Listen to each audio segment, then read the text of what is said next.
Tiny House Prepper. Hey everybody, I'm Bill with Tiny House Prepper, and in a previous video I think I may have mentioned that we were having some electrical problems with our truck and our camper combination. That, you know, while you're driving, the truck is supposed to charge the house battery on the trailer, and it just wasn't working. And I had mentioned that, and I got a lot of comments. So several people told me that Ford, if you bought the tow package, that Ford actually did the wiring in the back, running to the back, but they didn't do the wiring up underneath the hood to complete it, which didn't make any sense to me. Some other people said that they would actually complete the wiring, but they did not put in the fuse and the relay that the system needed to work. So I did some research, I found out what I needed, and I bought the fuse and the relay. Found out that they were in there, but I thought maybe they were bad, so I replaced them. Still didn't work. So great, I'm gonna have to take it into a Ford dealer or take it into some place, try to figure out why it's not charging the battery. So also, I needed a new hitch. This did have a tow package on it, like I said, but the hitch was rusted, and I didn't take a video of what it looked like beforehand, I'm sorry, but it was rusted, and the hitch actually had several small rusted holes in it, and I was getting to the point where I was afraid to pull the trailer. So I decided to go into U-Haul and have the hitch replaced. So I did that. And while I was there at U-Haul, I decided to mention the problem that I was having with the wiring, because I know they also do wiring harness and things for if you're going to be towing a trailer behind a vehicle. So they said, yeah, they could go ahead and check it out. He came back 10 minutes later and said, it's fixed. I said, what? What did you do? He said, we replaced the fuse. What? I had done all kinds of research online, and I looked through the manuals and all that to figure out what fuse and what relay went to that back wiring harness for the trailer battery. And I had replaced the fuse and the relay. I must have replaced the wrong fuse. I don't know what happened, but so he put a new fuse in there. He said, yeah, the old one was all rusty and it was no good anymore. We put in a new fuse and it works. So I still don't know what happened, but I'm very happy, because now I don't have to try to take it somewhere else, to somewhere who can, you know, trace down the problem. So now I have the new trailer hitch, and I got the wiring harness that's going to charge the battery. We're good to go. So here's the new U-Haul trailer hitch. I'm very happy with it. The interesting thing is, you see this, it says extra duty. It was only a price difference of about $20 between a hitch that'll pull 6,000 pounds and a hitch that'll pull 15,000 pounds. So of course I went with the bigger one, extra 20 bucks, 15,000. But now that I look here, they said 15. Here it says 17,000. So I could pull like 4 of my little cottage RV trailers with this one. It's pretty amazing. So I'm very happy with this. Now you may notice some rust here, down here. Well, after all, this is an 06, so it's, what, 13 years old, starting to show some rust. That's why the old trailer hitch had a great big hole right here that was completely rusted through. That's why I replaced this. But before I did this, I went down to a body shop and had them check out underneath, and he said basically that it's mostly just surface rust on the frame. It's still a solid frame. So I have an appointment next week to take it into the body shop, and they're going to completely scrape away all the rust and then coat it with something that's supposed to retard the rust, and then put a rust proofing coating on it to preserve it. It's still a solid truck, it's just showing surface rust.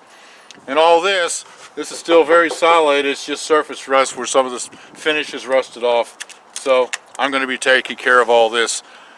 Even though it's only, even though it's an 06 and it's 13 years old, it still only has 87,000 miles on it. So it's a good solid truck.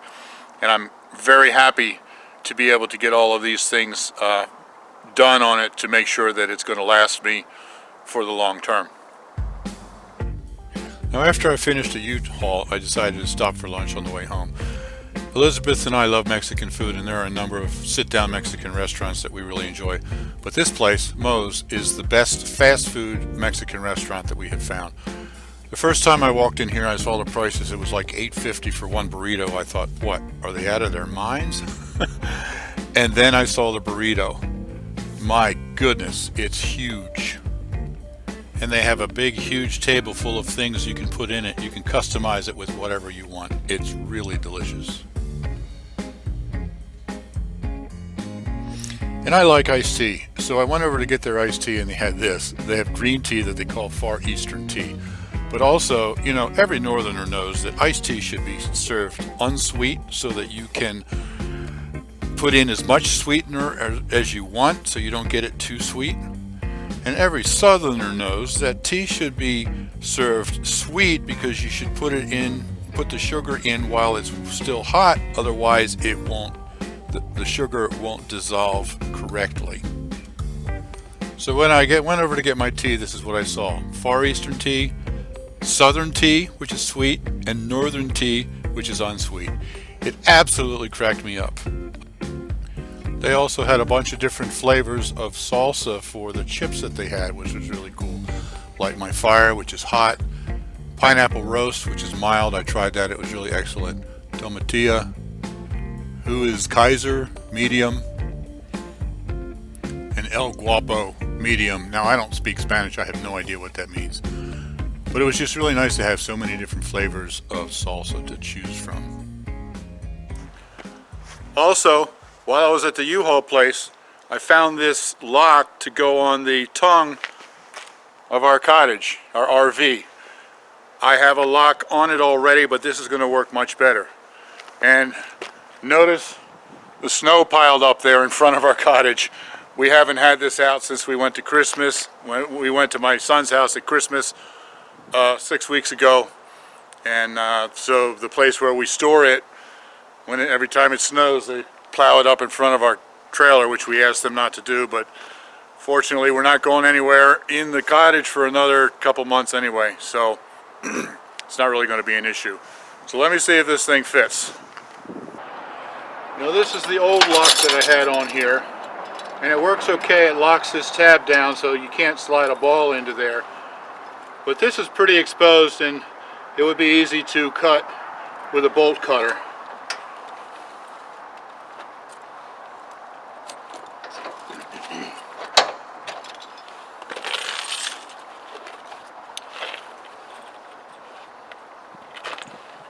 So now I'm going to try the new one.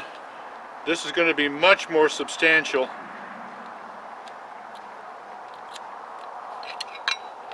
This actually, the ball goes up inside of there.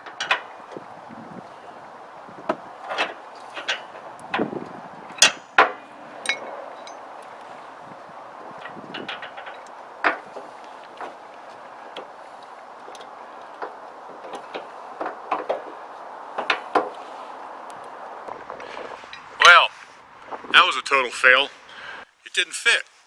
I got so aggravated I just shut the camera off. I didn't even continue filming. Sorry about that. But here's what happened. You can see right here on the hitch that there's this little ridge that runs all the way around it that sticks out. I guess it's designed to give extra strength. The problem is, when that little ridge is about 1/4 of an inch wider than this gap right here, so this wouldn't, I put this up in there and this wouldn't slide down in because that ridge was too wide, so this won't fit over top of the hitch. So I'm going to have to try to find one that's slightly bigger, and something that I've learned, take a measuring tape. So I'm going to measure the width of my hitch and then measure the width of this before I buy it to make sure it's going to fit on there. So I guess I'll be using the other one. I mean, the other one is still adequate. It locks it in place. It's just that it's possible somebody could come along with a bolt cutter and cut it off. But I guess, you know, live and learn. Now I got to take this one back. So anyway, I hope you have enjoyed following along with some of my successes and some of my misadventures. This is a video on how not to do something. Don't buy unless you have a tape measure. Anyway, if you'd like to continue to watch these misadventures, please don't forget to subscribe. And of course, if If you like the video, that helps us a lot. I really appreciate it. And so, you be blessed. I'll see you next time. Also, while I was at the YouTube place, I bought this YouTube? Did I just say YouTube? U-Haul. While I was at the U-Haul place.